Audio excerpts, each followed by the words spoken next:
காவேரி வந்து குட்டி காவேரியும் பண்ண பர்ஃபார்மன்ஸில் விஜய் மயங்கியே போயிடுறாரு. சாரதாவும் அவ்வளோ சந்தோஷப்படுறாங்க. அடுத்து வந்து எல்லாருமே ரொம்ப சந்தோஷமாக பட்டுட்டு இருக்கும்போது பரிசும் வாங்கிடுறாங்க இவங்க 2 பேரும்.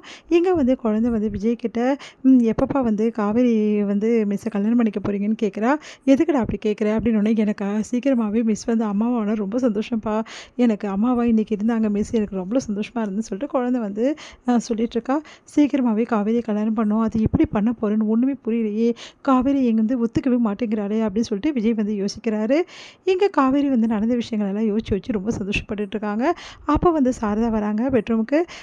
காவேரி அப்படின்றாங்க. என்னம்மா அப்படின்னோடனே, இன்னைக்கு உண்மையிலேயே நீ பண்ண விஷயம் இருக்கே, எவ்வளோ பெரிய விஷயம் தெரியுமாடி அப்படின்னோடனே உடனே வந்து ஆமாம்மா எனக்கே புரியுது, நான் ஏன் இப்படி பண்ணேன்னு எனக்கே தெரியலம்மா, அந்த குழந்தைய பார்த்தோன்னே எனக்கு அப்படி தோணிச்சுமா அப்படின்றாங்க. சரிடி, இப்போ நீ குழந்தைகிட்ட இன்றைக்கி நீ வந்து பாசத்தை கொடுத்துட்ட, எப்போவுமே குழந்தை எதிர்பார்த்தா என்னடி பண்ணுவ அப்படின்னு சொல்லிட்டு கேட்குறாங்க.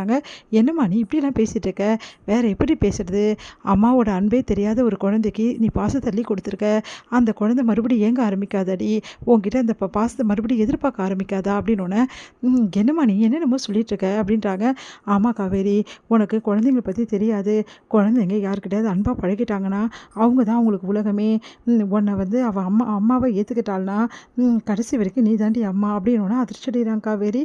அம்மா இல்லைம்மா குழந்தைக்கு ஹெல்ப் பண்ண நான் அப்படி பண்ணமான்னொன்னே, இங்கே பாரு காவேரி, குழந்தைங்க மனசு பூ மாதிரி, அது வாடி போயிடுச்சுன்னா ரொம்ப கஷ்டம் காவேரி, நீ என்ன பண்ண போகிற சொல்லு, நீ வந்து விஜய் தம்பியை ஏற்றுக்க மாட்டேன்னு சொல்கிற, ஆனால் குழந்தைய மட்டும் அம்மா பாசம் காட்டுற, இது எப்படி சரியாகும், ஒன்று விஜய் தம்பியை கல்யாணம் பண்ணிவிட்டு குழந்தைய கடைசி வரைக்கும் உன்னோட குழந்தைய வள, அப்படி இல்லையா இந்த விஷயத்தை விட்டு காவேரி அப்படின்றாங்க.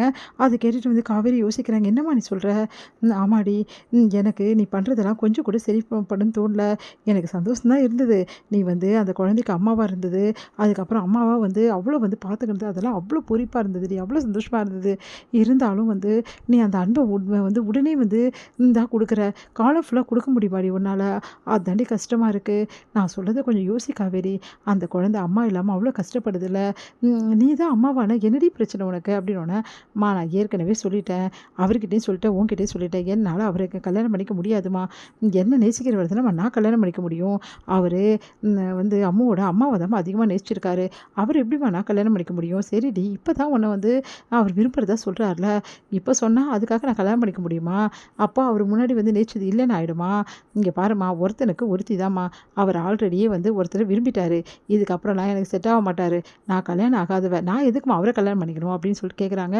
காவேரி நீ சொல்கிறதெல்லாம் கரெக்டுடி, சரிடி இப்போ அம்மு விஷயத்தில் என்ன தான் முடிவெடுத்திருக்க, இங்கே பாருமா காலம் ஃபுல்லாக அம்முக்கு அம்மாவாக இருக்க நான் ரெடியாக இருக்கேன், ஆனால் அவரை கல்யாணம் பண்ணிக்க நான் ரெடியாக இல்லை, அப்போது அம்மு வந்து உனக்கு காலம் ஃபுல்லாக வந்து பொண்ணாக இருக்கணும்னு சொல்கிறல்ல, அப்போ எப்படி பொண்ணாக இருப்பா, விஜய் தம்பி யாராவது கல்யாணம் பண்ணிக்கிட்டா அவள் தானே அவளுக்கு அம்மாவாக இருப்பா, நீ எப்படி இருக்க முடியும், சரி விடுடி விஜய் தம்பி கல்யாணம் பண்ணிக்க கூட வேணாம், நீ கல்யாணம் பண்ணிக்கிட்டேனா உன் புருஷன் இதுக்கு ஒத்துப்பானா, குழந்தைய வந்து ஏற்றுப்பானா சொல்லுடி அப்படின்னோடனே அப்படியே அதிர்ச்சியாக பார்க்குறாங்க. சொல்லு காவேரி, சரிம்மா அப்படின்னா எனக்கு கல்யாணமே வேணாம் அப்படின்னோடனே அப்படியே பார்க்குறாங்க.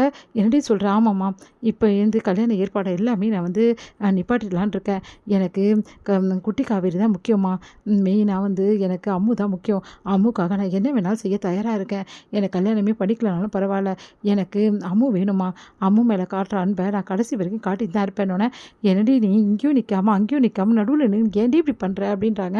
இதுதாம்மா என்னோட முடிவு, என் குழந்தைக்காக நான் என்ன வேணாலும் செய்யலாம்னு முடிவு பண்ணிட்டேம்மா, அவள் எனக்கு வேணுமா, அவள் என் கூடவே இருக்கணும், அவர்கிட்ட கூட நான் தத்து கேட்டேன், ஆனால் அவர் தான் முடியாதுன்னு சொல்லிட்டாரு, அவர் தத்து கொடுத்தானா அதோட சந்தோஷம் எனக்கு எதுவுமே இல்லைம்மா அப்படின்றாங்க.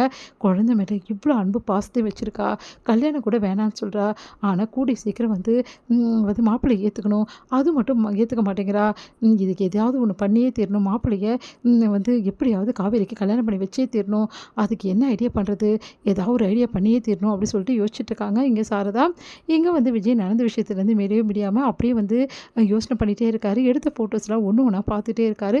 அதை பார்க்க பார்க்க பூரிப்பாக இருக்குது, சந்தோஷம் தாங்க முடியல நம்ம விஜய்க்கு. அதை பார்த்துட்டு